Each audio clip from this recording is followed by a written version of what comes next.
was. Noodles stood 2 feet above the crowd, 4 feet above the midget. The camo gnome slowly turning red in the sweltering Queensland summer night. 10 minutes into our negotiations, the little bastard spouting expletives, a man-sized mouth barking vitriol from boy-sized lungs.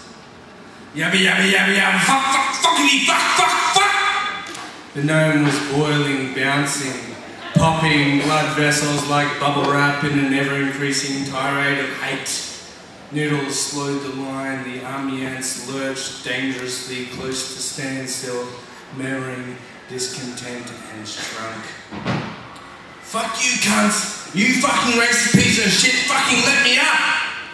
I lowered myself to his level, bent half over, spoke soft, hands on knees, eye to eye, and comforting. Listen, mate, I know how it is. We've all had disappointments in life, and being too tall for midget circus and too short to ride racehorses has got to take its toll. But on the bright side, you'll always have that fucking parking sticker. The midget muscle man surged, his thick-set and stumpy framed chest charged the noodle, barging him into him at the appendix height. His kamikaze caught the noodle flat-footed, and the twin tower teetered, and the band struck up, and the big top shuddered. The gnome heaved, buckled, bellowed, spat. We grabbed like gibbons chasing a greased pig. Every time I got an arm, it shot out like a pip. A mad scramble, a wild, unfathomable embarrassment growing as more guards were called. The gnome was borne high in some freakish aeroplane. The hydraulic noodle hoist had swung into action as the restraining hold levered and twisted into a human forklift.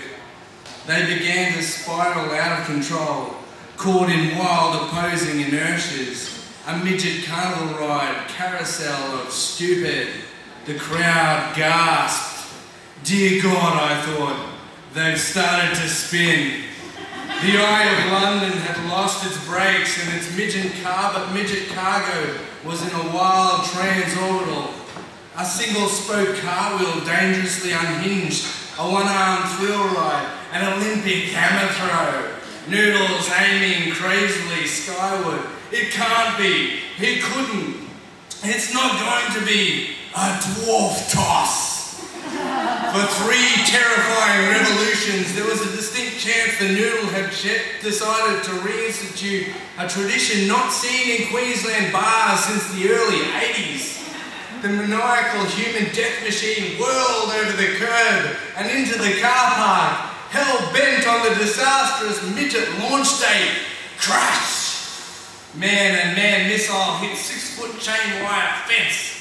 The floodlight shone on. Women screamed. The balcony gawked down, eyes bulging over drooling jowls as patrons scrambled for video phones and friends.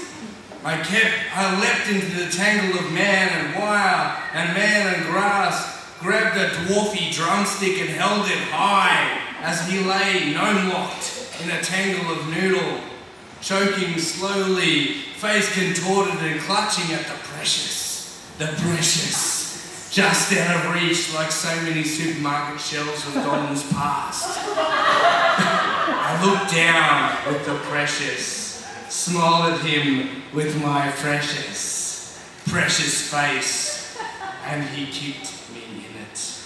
Boy-sized Nike thrust into my teeth. I calmly noted the presence of the bar manager, the mortified patrons, the shimmer of metallic camera phones. I took it all in slowly, processed it, weighed up my options, smiled.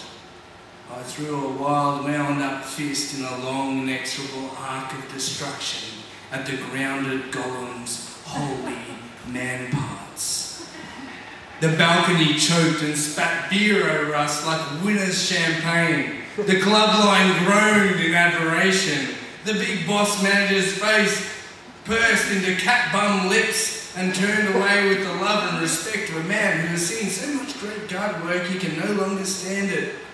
Frowning like he'd seen the sun, hands racing to cover his eyes as he let out an audible oof.